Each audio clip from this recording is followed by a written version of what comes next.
기도하겠습니다. 하나님, 부족한 종을 부르셔서 오늘도 변함없이 하나님의 말씀을 대언할 수 있도록 기회를 주신 것 참 감사드립니다. 여기 이렇게 하나님께 예배할 수 있도록 기회를 주신 하나님의 사람들 또한 저와 같이 감사로 영광 돌리기를 소망합니다. 오늘 이렇게 누군가가 그렇게 사모했던 예배의 시간을 우리는 누리고 있습니다. 그리고 하나님이 그렇게 받으시기를 원하시는 예배를 우리는 또 드릴 수 있게 되었습니다. 하나님이 받으신다는 믿음을 가지고 우리가 하나님 앞에 온전히 마음을 다해 뜻을 다해 드릴 때 받으실 줄로 믿습니다. 받으시는 주님, 이제 저희들에게 말씀하여 주시옵소서. 그 말씀이 우리를 살리는 생명의 소리가 되고 태초에 빛이 있으라 하셨었던 바로 그 말씀처럼 오늘 우리에게 말씀하실 때에 우리에게 새 생명이 솟아나고 생각지도 못했던 하늘의 역사가 우리의 삶 가운데 일어나고 사람의 손으로는 감당할 수조차 없었던 일들을 하나님의 말씀으로 능히 이루실 것을 믿사오니 주여 말씀하여 주시옵소서. 이제 우리 모두가 주님의 말씀을 믿음으로 받고 그 말씀이 반드시 이루어지도록 간구하오니 주여 이루시고 또 말씀하시고 영광 받아 주시옵소서. 겸손히 주의 말씀을 받게 해 주시고 주의 말씀이 우리에게 생명이 되고 진리가 되고 은혜가 되게 해 주시옵소서. 예수님의 이름으로 기도 올려옵나이다. 아멘. 할렐루야. 방송으로 함께 하시는 분들은 본인이 지금 예배를 드리고 계시는지 아니면 무엇인가 뻥 뚫린 것처럼 공허한 시간을 보내고 계시는지 제가 좀 알아야 될 것 같습니다. 답글로 아멘 하고 올려주시면 제가 유업을 이을 자라고 답을 드리겠습니다. 자, 여러분 기억나십니까? 지난주에 우리는 갈라디아서 3장의 말씀을 읽었습니다. 갈라디아서가 왜 갈라디아서냐면 갈라디아라는 지역에 있는 교회에게 보낸 편지거든요. 그러니까 갈라디아라는 지역은 상당히 넓습니다. 북갈라디아가 있고 또 남갈라디아가 있어요. 그 정도로 되게 넓은 지역인데 바울이 1차 선교 여행 때 그 갈라디아 지역이라는 동네를 가서 복음을 전했어요. 그런데 여러분 아시다시피 바울이 전한 복음은 오직 예수로 구원을 얻고 이 예수를 하나님께서 하나님의 아들로 우리에게 보내셔서 하나밖에 없는 아들을 제물로 삼았어요. 하나밖에 없는 아들을 왜 제물로 삼았느냐? 그래 왔잖아요. 지금까지 이스라엘 유대인들이 어떻게 죄를 지면 용서받았는지 여러분 다 아시잖아요. 죄를 지으면 오케이, 죄가 인식이 돼요. 죄가. 그러면 죄인이 됐다는 걸 알고 본인의 죄를 용서함 받아야 되는 이유는 한 가지예요. 죄는 내버려 두면 죄 때문에 죽습니다. 저는 이렇게 얘기 드릴게요. 죄 때문에 썩는다. 이미 죄를 짓는 순간부터 썩어 들어간 거죠. 결국은 죽음입니다. 그럼 빨리 죄의 문제를 해결해야 돼요. 옛날에는 그래서 제물을 끌고 제사장한테 가서 대신이 아니라 본인이 잡는 걸 제사장이 도와주고 하나님 앞에 나아갈 때는 제사장이 나가서 피도 뿌리고 하나님 앞에 제물도 드리고 했어요. 그래서 그 제물이 필요했던 거예요. 왜요? 이스라엘만 구원하시려고가 아니라 이 세상에 있는 모든 인류를 다 구원하시기 위해서 모든 인류를 대신해 잡아서 하나님께 드릴 제물이 필요한 거예요. 그게 바로 하나님의 아들이었어요. 이 아들 잡아 죽이는 이야기는요, 섬찟하죠. 잡아 죽인다니까. 아들을 잡아서 하나님께서 받으시는 이야기는 창세기에 이미 아브라함의 아들 이삭을 하나님께서 바쳐라 라고 이야기할 때 그 모리아산에서 이미 우리가 경험한 바입니다. 그래서 아브라함은 하나님과 함께 아들을 잡아 죽여야 하는 아버지의 마음을 공유한 친구였어요. 그래서 아브라함은 누구보다 하나님 아버지의 마음을 아들을 내어주어야 하는 자로서 알고 있었어요. 그래서 말하지 않아도 잘 알고 통하는 서로는 친구. 하나님이 아브라함을 친구라 부르셨어요. 여러분 한번 해보십시오. 여보게 친구. 아니 하나님이 여러분한테 그렇게 부르신다고 생각을 해보세요. 다른 거 없어요. 그건 마음을 공유하는 겁니다. 그래서 아들을 보내 아들을 제물 삼아. 새벽 기도 때 말씀 생각나십니까? 히브리서에 믿음의 6가지 기초를 이야기했던 기초 중에 하나가 안수였었어요. 안수는 2가지 경우의 안수가 이루어지죠. 죄인이 자기 죄를 제물에게, 짐승에게 전가시킨다고 그래요. 그죠? 전가. 그거는 그냥 뒤집어 씌우는 거예요.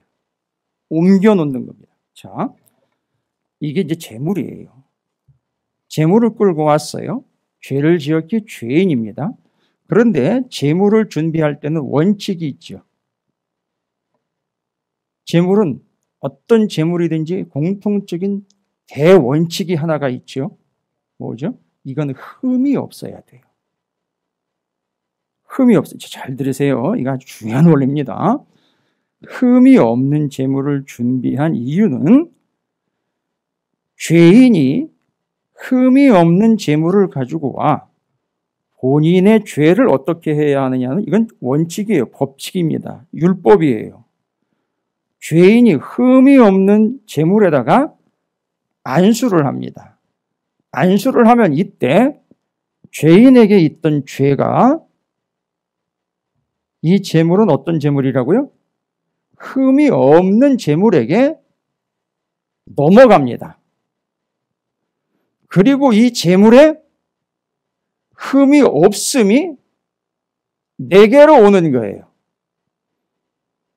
그래서 이 흠이 없는 제물이 필요한데 이때 바로 안수해서 내 죄가 제물에게로 가고 제물에게의 흠 없음이 나에게로 오는 이거를 전가라고 그러는 거예요. 전가.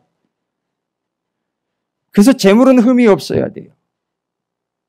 그래서 인류를 위해서 인류의 모든 죄를 전가시킬 만한 제물 예수 그리스도. 그분이 그래서 우리에게 흠이 없는 분으로서 죄도 짓지 아니하시는 분이 우리의 죄 때문에 돌아가셨어요. 이때 살아계시는 동안 그 제물 대신 예수 그리스도께 손을 댔던 많은 사람들이 어떤 역사가 나타났죠? 조용히 뒤로 가서 예수 그리스도께 손을 대는 순간 자기에게 있던 혈류병과 죽음의 질병들이 어떻게 됐죠? 다 주님에게로 가고 그걸 주님이 알아차렸어요. 그래서 누가 날 만졌다. 아니 누가 밀치는 거야. 아니 누가 날 만졌어. 내게서 능력이 나갔어. 근데 그 사람은 되게 문제가 있는 것 같다. 왜냐하면 그게 나한테 왔으니까. 그 순간 어떻게 됐죠? 믿음으로 그들이 나았어요. 여러분 손을 뻗쳐 주님께 닿아야 합니다. 그러기 위해서는 가까이 나아가야 해요. 가까이 나아가 주님께 손을 내미셔야 합니다. 주님이 내밀기를 바라고 기다리지 마세요. 이미 주님은 우리에게 오셨고 그 이후로는 우리가 더 가까이 가서 주님께 손을 대야 돼요. 이게 근접의 원리라고 그러는 겁니다. 그러니까 여러분 생각을 해보십시오. 우리가 구원을 얻으려면 바로 이 예수를 믿어야지만 구원을 얻을 수 있어요. 그걸 바울이 전했는데 바울이 그렇게 전해놓은 갈라디아 지역에 어떤 이상한 작자들이 들어가서 야 어떻게 그렇게 해서 구원을 얻냐? 율법도 지켜야지. 그건 기본인데 하면서 예수 그리스도 외의 복음 외에 다른 거인 율법도 지켜라 라고 죄를 뿌려놓은 거예요. 난리가 난 거예요. 밥 다 해놨는데 거기다 뭘 뿌려버려요? 죄를 뿌려버렸어요. 그거 어떻게 먹어요? 안 되는 겁니다. 바울이 벌쩍벌쩍 뛰는 거예요. 세상에는 누가 그런 짓을 하냐. 뻔하지요. 율법 지켜야 된다. 율법 지켜야 되니까 율법주의자들이 그런 짓을 한 거죠. 유대인들을. 그래서 바울이 갈라디아서를 통해서 그 얘기하는 거예요. 아니 어떻게 옛날에 그 율법 때문에 죄인이 됐고 율법에 의해서 죄인이라는 걸 깨달은 자들이 다시 율법으로 돌아가느냐. 이 말이 안 되는 짓을 하고 있지 않느냐. 율법으로 돌아가는 건 참 어리석은 짓이다. 옛날 어린애 시절로 돌아가는 것과 똑같은 건데 또 그렇게 돌아가느냐.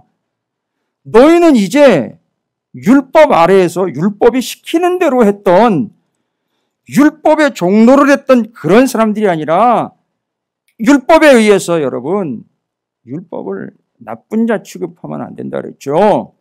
율법을 오해하게 만든 자들이 나쁜 거죠. 바리새인들이나 사두개인들 같이요. 율법이 시키는 대로 다 했는데 율법이 시키는 대로 하다 보니까 숨이 차가지고 이젠 율법이 시키는 대로 다 못해요.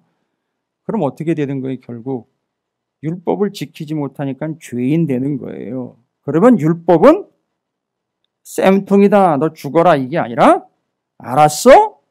이제 알았어? 뭐요? 너는 하나님이 말씀하신 것과 이 율법이라는 걸 다 지킬 수 없어. 결국 너는 죄인이야. 그러니까 지옥 가. 이게 아니라 그래서 죄인이기 때문에 그 죄를 용서함 받아야 구원을 얻는 거야. 그럼 내가 어떻게 할까요? 맞아요. 나는 죄인이 맞습니다. 인정한 거예요. 율법 다 못 지키니까. 여러분 지금 갈라디아서 4장을 제가 이렇게 풀어서 설명하는 거예요. 갈라디아서 4장을요. 3장과 연결해서 이게 어디서 이렇게 쉽게 설명 안 해요? 잘 들으세요. 오늘 방송 안 올리고 그냥 싹 지워버릴까 보다 그냥. 농담입니다. 그래서 죄를 깨닫게 된 거예요. 그리고 내가 죄인이라는 걸 깨닫게 된 거예요. 뭐에 의해서? 율법에 의해서. 그러면 죄를 깨달으면 뭐예요? 죄를 용서받아야지요. 그래서 이제 자기가 죄인이라는 걸 깨달은 사람이 그럼 나는 어떻게 해야 될까요? 이 죄인이. 어떻게 해야 될까요? 큰일 났네요. 할 때 그 죄된 자신의 본성과 죄를 깨닫고는 살려주세요. 이거 어떻게 합니까? 살려주세요. 라고 고민하며 씨름할 때 하나님이 살려주마 하시고 하나님의 아들을 우리에게 보내주셨어요. 그리고 그분이 제물이 돼가지고 다 자신이 담당하시고 우리는 어떤 상태가 되었죠? 아까 얘기했죠? 흠 없는 상태가 된 거예요, 이제. 그래서 그 예수를 믿은 자들을 죄 없다라고 칭해 주신 거예요.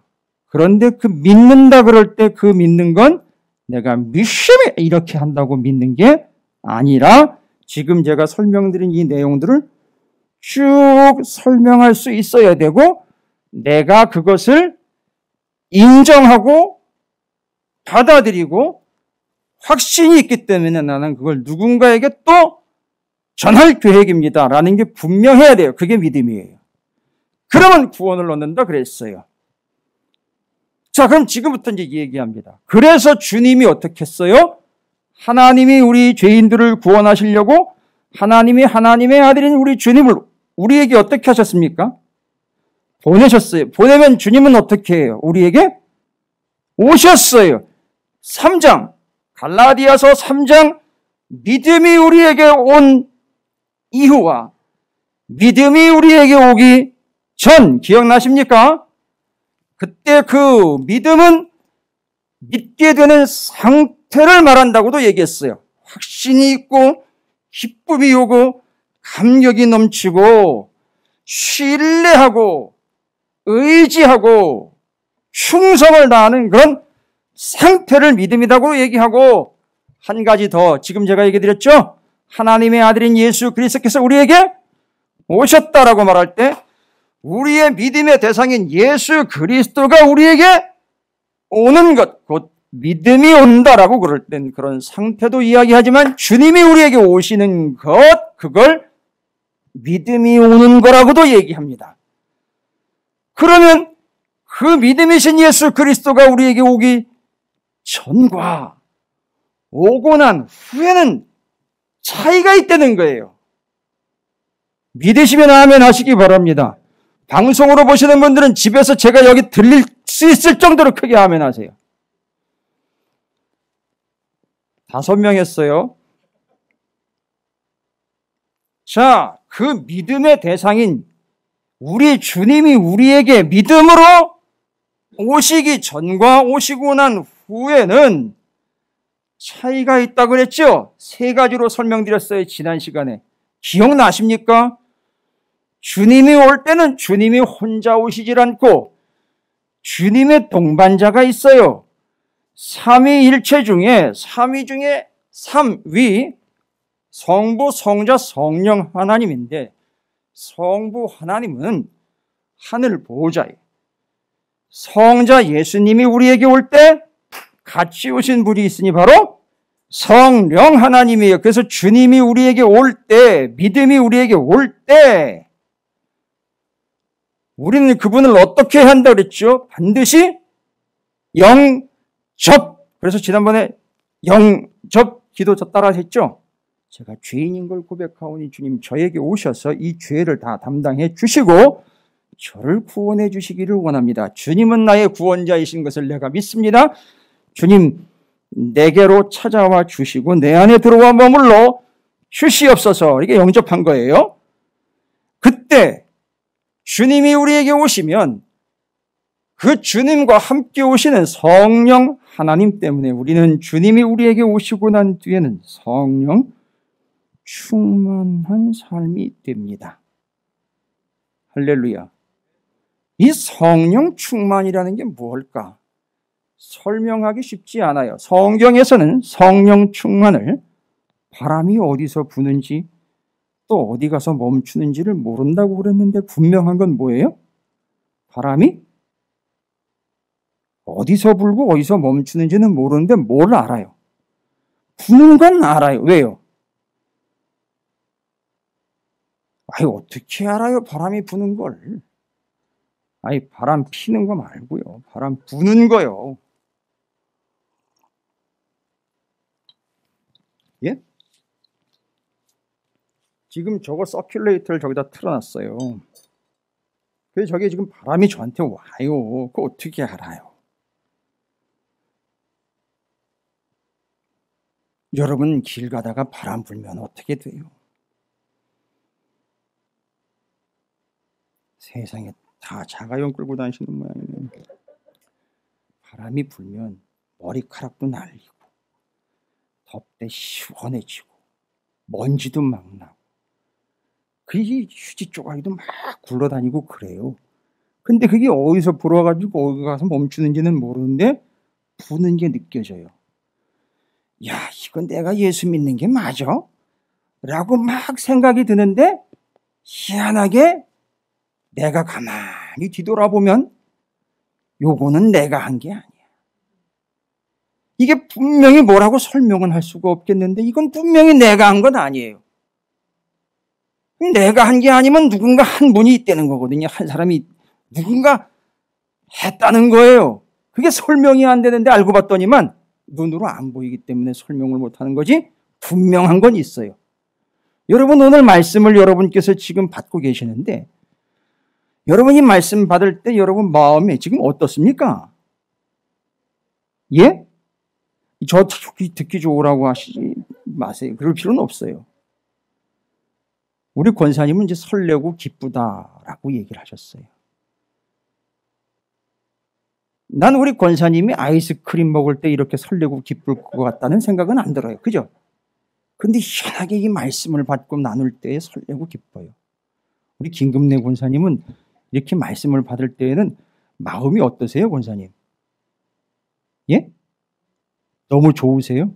그 좋은데 왜 주일날? 아니, 나중에 얘기할게요, 권사님. 맞아요. 희한하게 기쁘고 좋고 막 감사하고 막 그래요. 그죠? 이건 어디 수영장에 놀러 가서 느꼈던 거랑은 다른 거예요. 그죠? 이런 걸 성령이 역사하셔서 우리에게 충만하기에 우리가 이전에 다른 것에서는 경험하지 못하는 것들을 경험하는 거를 느끼고 있는 것, 이게 성령 때문에 가능한 것들이에요. 희한하게 오늘은 아니 이제는 내가 주님과 제대로 좀 관계를 맺고 내 인생에서 주님이 이미 역사하셨던 것들을 내가 다시 한번 좀 점검해 봐야 되겠다. 내가 그래서 이제 예배를 다시 시작하고 믿음을 다시 점검하고 나를 돌아보고 주님을 바라보는 시간을 좀 가져야 되겠다. 했던 것이 그냥 내 생각이 아니라는 거예요. 누군가의 잔소리에 의해 움직인 게 아니라는 거예요. 그건 설명할 수 없지만 분명한 사실, 성령이 내 안에서 역사하셨다라는 거예요. 그게 주님이 내게 오셔야 가능해요. 그래서 지금 주님은 어디 계셔요? 내 안에 계셔요.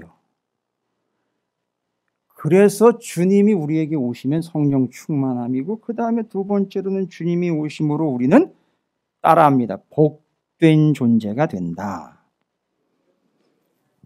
이건 시편이 얘기한 거죠. 복된 존재가 되는 거는요, 여러분, 주님이 나한테 오면 내가 복 받겠다, 이거 안 됩니다. 이미 주님이 복이기 때문에, 주님이 복이기 때문에 주님이 나한테 왔죠? 그러면 나는 이미 복된 존재예요. 여러분이 주님을 믿고 복 받으려고 하지 말고요, 이미 내가 어떤 존재다? 복된 존재. 여러분이 복된 존재이기 때문에 이 사실을 깨닫고 여러분이 누군가에게 가준다면, 여러분이 누군가의 곁에만 있어 주어도 여러분은 복된 존재이기 때문에 그 사람에게 예수 그리스도의 생명과 은혜와 복음을 흘려보내줄 수 있어요. 그리고 여러분이 복된 존재이기 때문에 이미 주님이 내 안에 있기 때문에 여러분이 이제 한번 해보세요. 진짜요. 이건 믿음 가지고 해보세요. 그냥 될지 안 될지 긴가민가 이렇게 테스트 해본다고 하지 말고 믿음을 가지고 해보세요. 내가 복된 존재로, 왜? 내 주님이, 복이신 주님이 내게 오셨기 때문에 이미 내가 복된 존재가 되었어요. 그런데 여러분, 이걸 인식하면서 살기 시작하면 이상한 현상들이 생겨요. 그게 이제 성령이 하시는 일인데, 여러분 주변에 너무 힘들어하고 고민하는 분들 있잖아요. 아파하는 분들.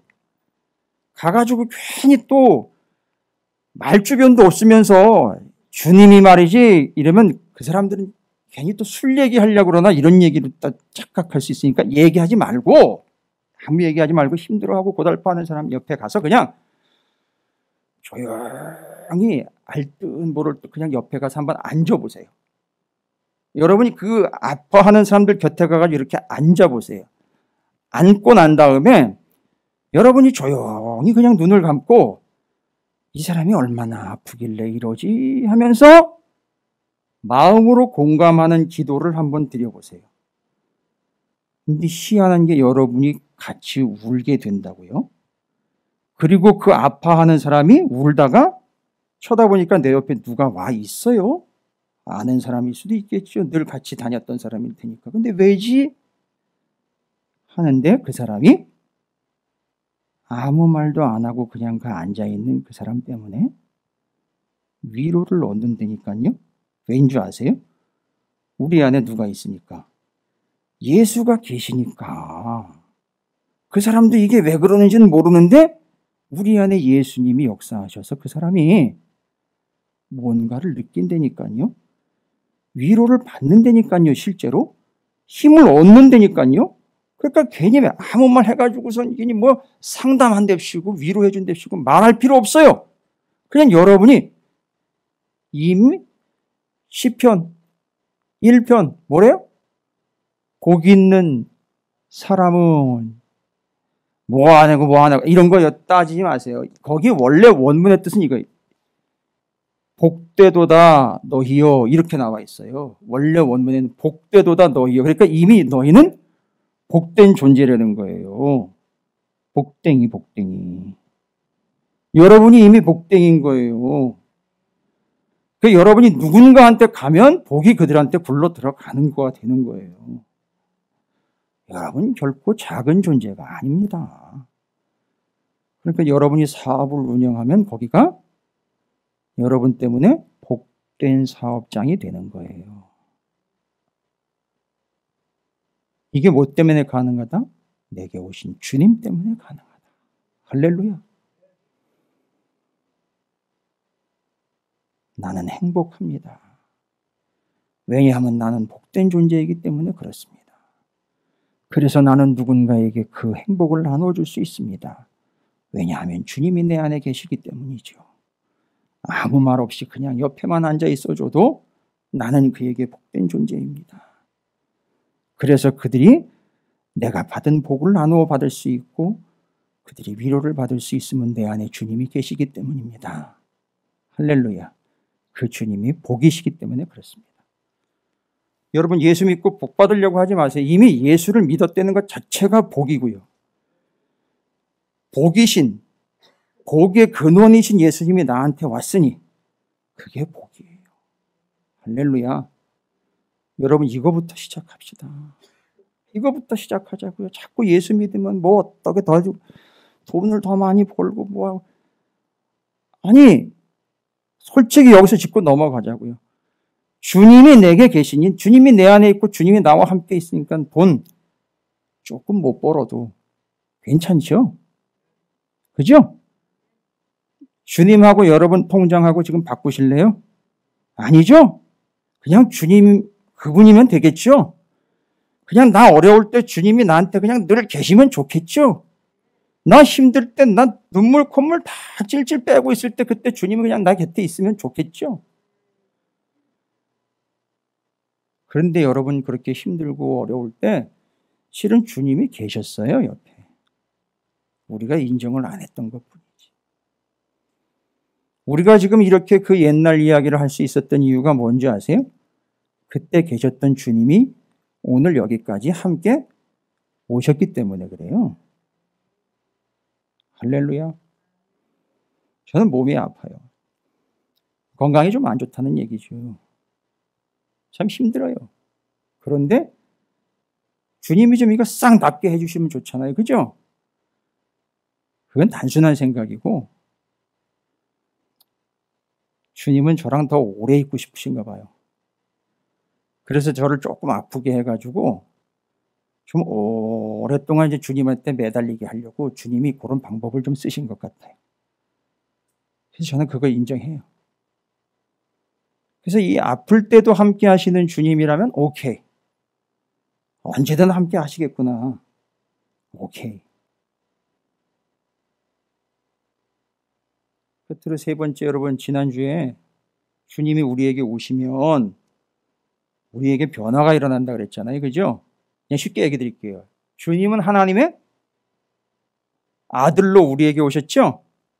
그 주님이 하나님의 아들인 주님이 우리에게 오셨어요. 지금 우리와 함께 하시죠? 그래서 우리는 예전과 똑같은 신분이 아니라 하나님의 아들이신 주님이 우리에게 오셨기 때문에 우리의 신분이 바뀌어버려요. 바로 우리가 하나님의 아들이 된다는 걸로 성경에는 아들이라고 나와 있어요. 여기 따님들께서는 서운하게 듣지 마시고 딸이라고 바꾸시면 돼요. 그러니까 하나님의 아들이신 주님이 내게 오셨기 때문에 내가 하나님의 남성이면 아들, 여성이면 하나님의 딸이 되는 거예요. 할렐루야. 여러분, 그러면 나는 하나님의, 여러분이 하세요. 자, 이렇게 합니다. 나는 하나님의, 저는 아들입니다. 저는 우리 권사님, 여성 권사님들은 저는 하나님의 딸입니다. 왜요? 주님이 내게 오셨기 때문에 이거 확신이 있고 이거 분명하지 않으면 이거 입 밖으로 내기가 어렵거든. 아니, 못 내놔요, 입 밖으로. 난 하나님의 아들입니다. 이거 못 내놓습니다. 하나님의 아들의 특징이 뭔지 아세요? 아버지 집을 기가 막히게 찾아온다는 거예요. 아시죠? 예. 왠 줄 아세요? 아들이기 때문에. 집 주소를 안 잊어버려요. 자, 여러분 해보세요. 스스로 고백. 여러분 방송으로 함께 하시는 분들도 해보세요. 하라면 하세요. 그게 신상에 이로울 테니까요. 하셔요. 저는 하나님의 아들입니다. 할렐루야. 이렇게 신분이 바뀌어요. 그러면 오늘 4장은 목사님 이제까지 지난 시간 복습한 거예요? 아니요. 제가 말씀 전한 거지 뭘 복습한 거예요. 왜 그걸 다시 얘기 드렸느냐? 4장 때문에 그래요.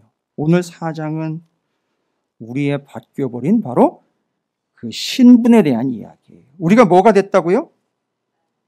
그렇죠. 하나님의 아들, 딸들이 되어버렸어요. 하나님의 자녀가 됐죠. 거기 하나님의 자녀가 됐다라는 것에 대한 변화의 근거로 3장 29절부터 이제 시작이 돼서 아브라함의 자손, 유업을 이을 자.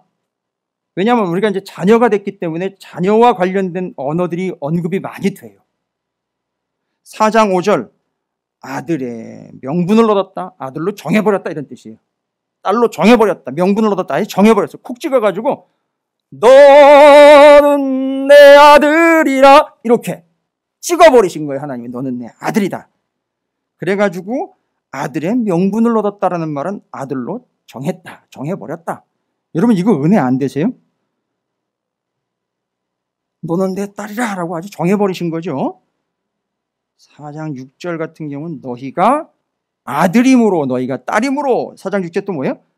아바, 아버지. 아바는 아람어로 아버지에 대한 얘기고 아버지라는 말은 헬라어로 파테르라는 단어인데 그래서 아바, 아버지. 이 아바라는 말은요 아버지에 대한 무조건적인 신뢰를 드러내는 단어예요.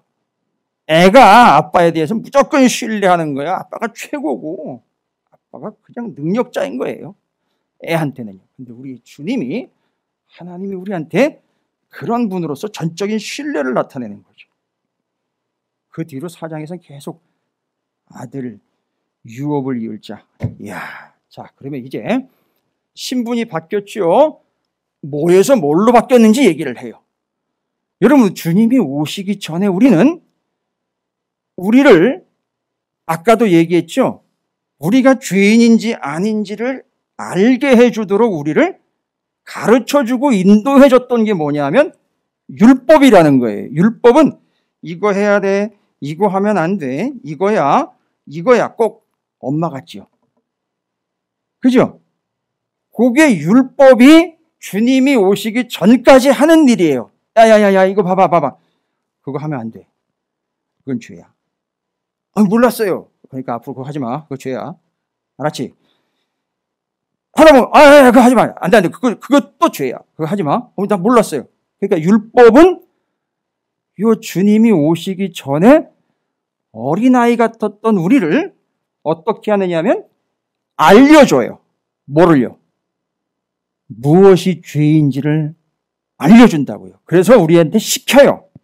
야, 이거 이렇게 해야 돼. 그거 하는 게 아니야. 요렇게.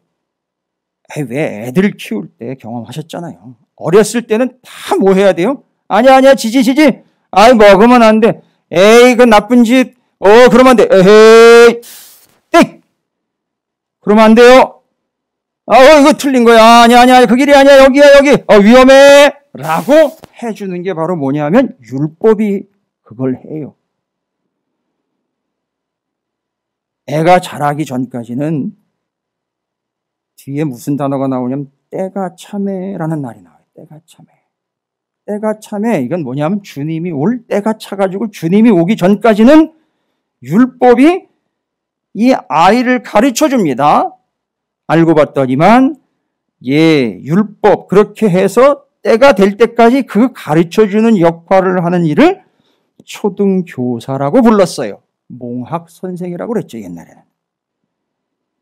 그러니까 집안에 맞아요. 초등교사가 뭐냐면 가정교사예요. 애가 일정 연령대까지 자라기 전까지 아이를 일일이 가르쳐주고 보호해주고 안내해주는 역할을 하는 초등교사, 가정교사 역할을 바로 율법이 해준 거예요. 그런데 말입니다. 아이가 이제는요, 어떻게 돼요? 자라잖아요. 그죠? 이제 자라면, 보세요.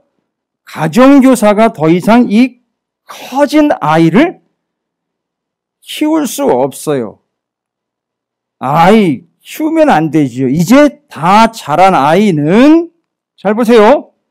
그렇게 가정교사가 다 가르쳐주고 보호해주고 인도해주다가 때가 참에 성숙하여 자라매 이제는 가정교사가 시키는 대로 행하는 게 아니라 이제는 아버지의 뜻을 스스로 알아서 행하는 성숙한 자가 되는 거예요. 그러니까 이젠 내가 가정교사한테 끌려다니는 존재가 아니라 아버지의 마음을 헤아려 이제 자라난 아빠의 아들, 이렇게 돼버린 거예요. 그게 바로 언제 그게 되느냐? 주님이 우리에게 오셨을 때 우리는 옛날에 그렇게 하면 되고 하면 안 되는 이런 식으로 신앙생활을 했고 삶을 살아왔는데 이제 주님이 우리에게 오고 난 다음부터 우리는 뭐가 되었다? 뭘 시키면 시키는 것대로 따라야 되는 종이 아니라 아버지의 아들로서 시키지 않아도 이제는 뭐예요? 누구의 뜻을 따라?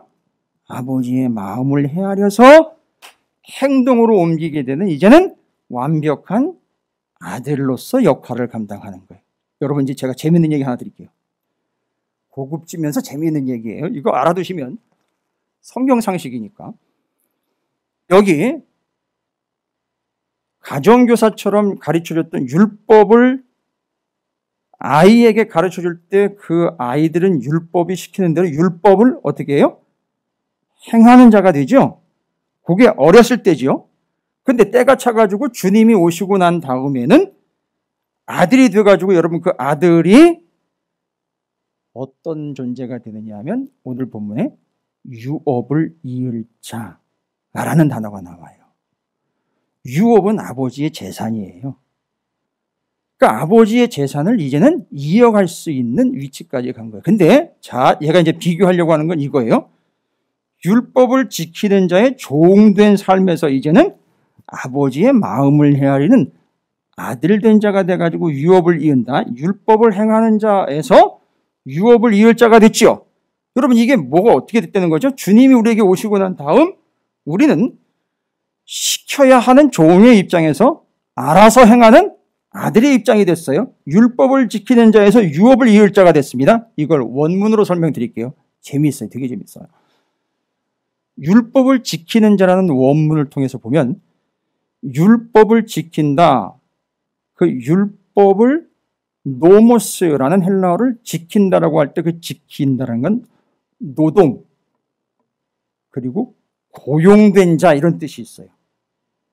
임금받고 고용된 자. 그래서 율법을 지킨다라고 말할 땐 율법을 지키는 거는 뭐냐? 마치 율법을 지키라고 고용된 것처럼 살아가는 존재를 얘기를 해요. 그래서 율법을 지키면 어떻게 해요? 그 지킨 만큼 월급을 받는 거예요. 삭스를 받는. 그래서 고용된 임금 노동자가 되는 거죠. 그러니까 아직도 초등학문에 의해서 유치한 수준에 머물러 있는 신앙생활 하는 사람들은 뭐라? 내가 요거하면 요거에 알맞는 그만큼의 월급처럼 뭔가 보상을 받겠지. 내가 이렇게 예배 한번 잘 드리면 그 잘 드린 걸로 인해서 내가 돈벌이가 조금 되겠지. 이런 식으로 자기가 뭐 하면 뭐에 대한 보상으로 받겠지 하는 거는 바로 누구와 똑같은 거예요? 율법 아래에서 율법의 종노릇하는 것과 똑같은 거예요. 그걸 기복신앙이라고 얘기를 합니다. 그런데 바뀌었지요. 우리는 그렇게 율법의 종노릇하는 자가 아니라 뭐다? 아버지의 유업을 이을 자예요. 그럼 이 유업을 이을 자도 법적인 용어예요. 법을 지키는 고용된 노동자로서 임금받는 자가 종이라면은요, 이 유업을 잇는다라고 말할 때 그 유업은 뭔지 아세요, 여러분? 그것도 역시 재미있습니다. 유업이라는 말은 율법으로 정한 목, 커다란 덩어리에 내 몫이 있죠. 그게 유업이에요. 내 분깃, 이거 어떻게 더 재미있게 설명을 해야 되나? 쉽게. 율법이 정한 바 내 빵 조각이에요. 무슨 얘기입니까? 아버지의 아들로서 법을 지키는 게 아니라 법적으로 정해진 내 몫이 있어요. 그런데 율법을 지키는 종들은 자기의 몫이 없어요. 일한 만큼만 받는 거죠. 그러나 아들은 아버지께서 이미 내게 주려고 준비한 내 몫이 있어요. 그래서 여러분, 이게 이제 여러분 이제 이해하시도록 제가 얘기드립니다. 한 몫 크게 챙기는 거예요. 뭐가 돼서요? 아들이 정해졌어요. 그게 율법으로 법으로 정해져 있어요. 그래서 나는 아버지의 유업을 이을 자예요. 그래서 큰아들, 작은아들에서 작은아들이 뭐라 그래요? 아버지한테 가가지고. 내 몫을 주세요 하고 그거 가지고 나갔단 말이에요. 그러면 그 둘째 아들은 자기 몫을 이미 다 써버린 거예요. 그 나머지 몫은 다 누구 거예요? 큰아들 거예요. 그런데 큰아들은 자꾸 뭐라고 얘기를 해요? 내가 이 정도 일했으면 나한테 거기에다가 보상을 줬어야 되는데 쟤는 다 까먹고 돌아와가지고 저놈한테는 이렇게 해주고 저렇게 해주는데 난 뭐야? 아니죠. 큰아들은 이미 아버지께 전부 다 자기 거였는데 유업을 이미 받을 자인데 생각은 무슨 생각을 하고 있어요? 종의 마인드로 살아가고 있는 거예요. 내가 아버지 심부름 한번 하면 심부름 값을 주는 걸로 이런 식으로 아버지를 생각하고 있는 거예요. 아니라 아버지께 다 자기 거였는데 법으로 정한 몫이 바로 그 유업이에요. 따라서 우리는 맞아요. 하나님의 자녀로 이미 하나님께서 우리 걸로 떼어놓은 우리의 몫이 하나님의 나라에서 이 땅에서 이미 있다고요. 뭐 하나 조금 잘해놓고 거기에 대한 보상을 받는 삶을 구하지 마세요. 안 그러셔도 된다고요. 이미 아버지의 것이 다 내 것이라고요. 왜요? 내가 하나님의 자녀이니까요. 할렐루야. 이야, 여러분 이제 오늘 한 몫 챙기셨어요. 한 통 내세요. 그게 바로 유업이라는 거예요.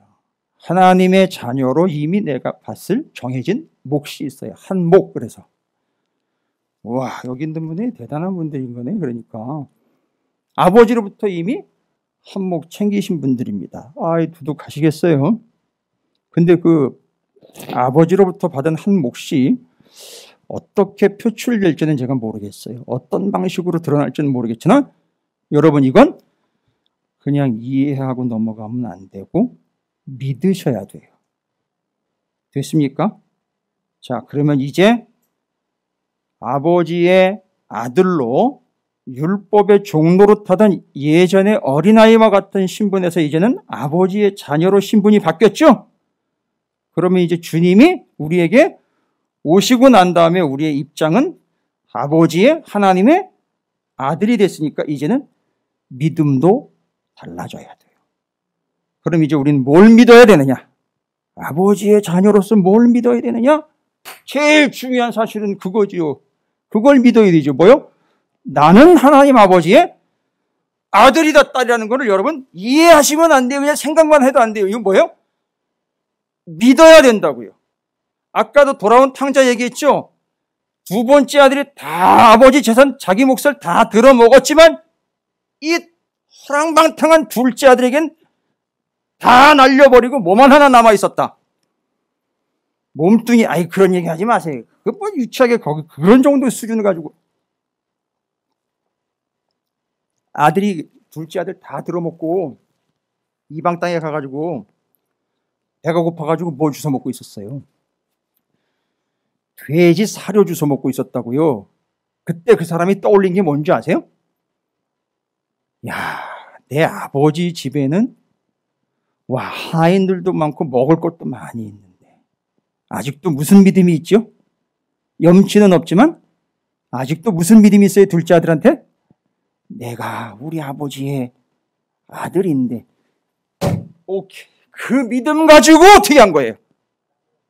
처참하고 비참하고 다 들어먹고 다 거덜났는데 그 믿음 가지고 아버지한테 딱 갔더니만 아버지가 나무에다가 리본을 쫙, 성경에 안 나와 있어요. 집 마을 입구에, 집 입구에 그 큰 나무에다가 리본을 다 달아놓고 집 까먹었을까봐. 타이어야 롤리본 라운디오도, 이게 그 내용이에요. 근데 어쨌든 그 아버지가 그 아들이 돌아오는 것을 반기면서 옷을 입혀주고 가락지를 끼워주고 다시 받아줬어요.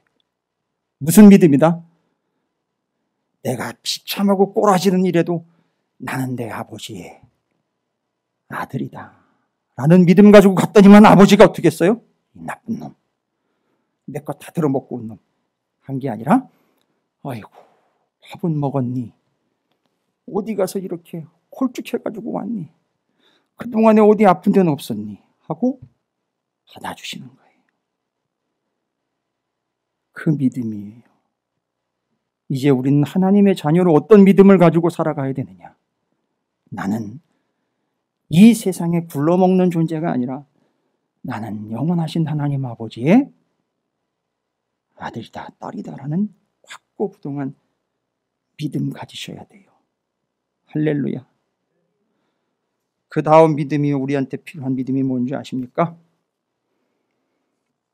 오늘 본문 4장에 보면은요, 하나님이 그 아들을, 그 자녀를 옛날 다시 종으로 율법을 지키는 시절로 돌아가지 말라고 이야기하면서 아버지 하나님으로부터 자녀이기에 뭘 받았다 그랬죠?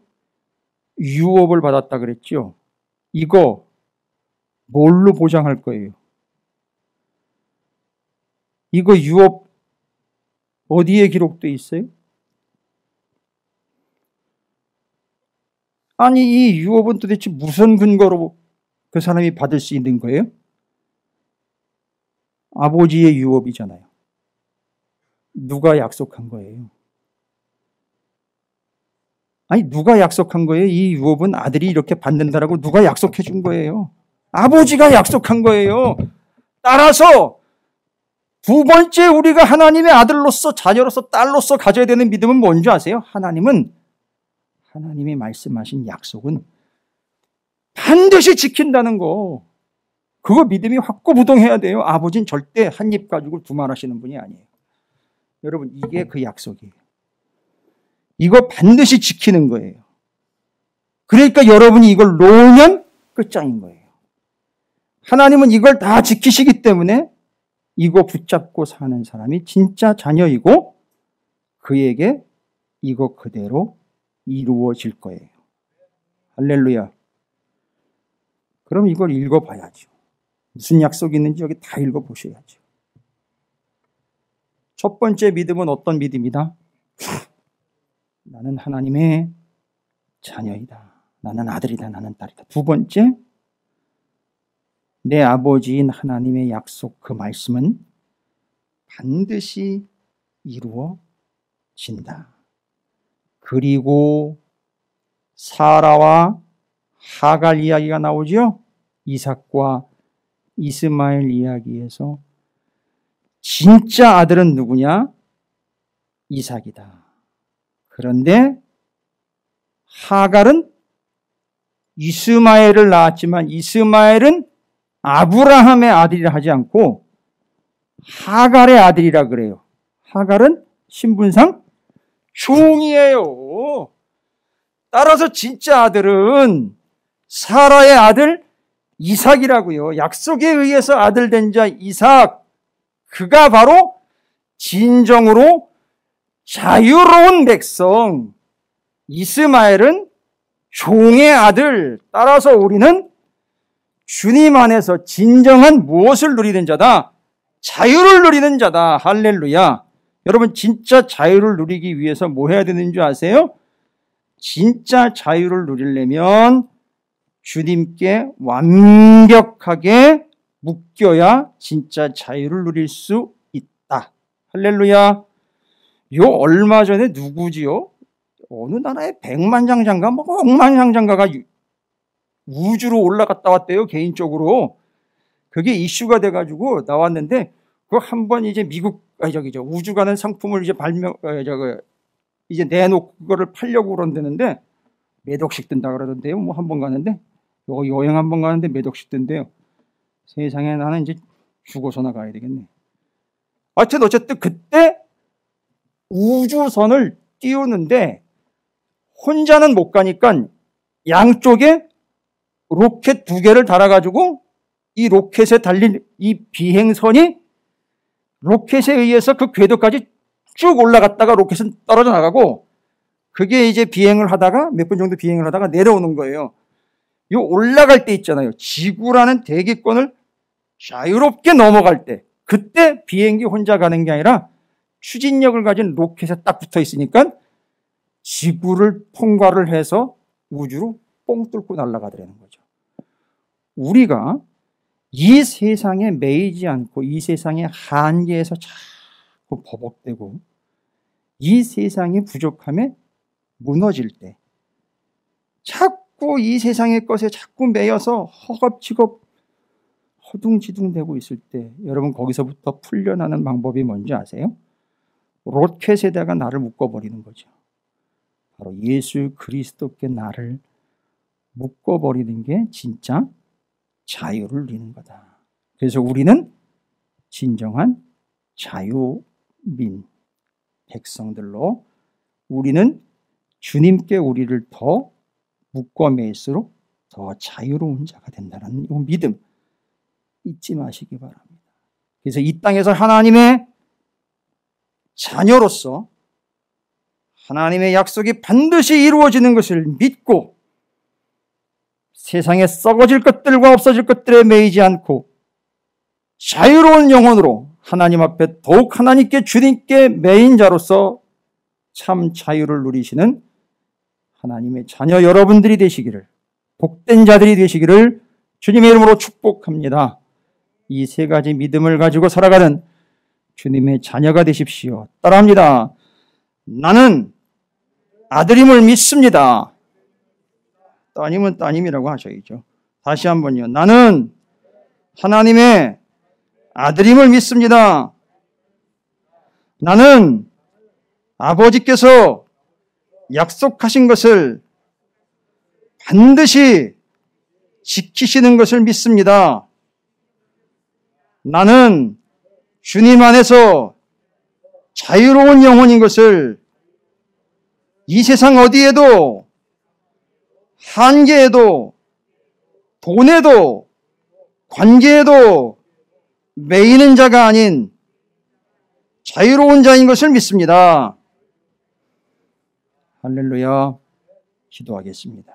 주님, 하나님의 자녀로 믿음이신 주님이 내게 오신 이후로 주님이 내 안에, 내가 그 믿음 안에 살아가는 자로서 주의 하나님 백성과 자녀로서 하나님이 우리에게 주신 그 믿음 자녀 됐고 약속을 믿고 자유를 누리는 사랑하는 성도들이 되게 도와주시옵소서. 우리가 이를 믿습니다. 믿는 자의 삶을 허락해 주시옵소서. 예수님의 이름으로 간절히 기도 올리옵나이다. 아멘.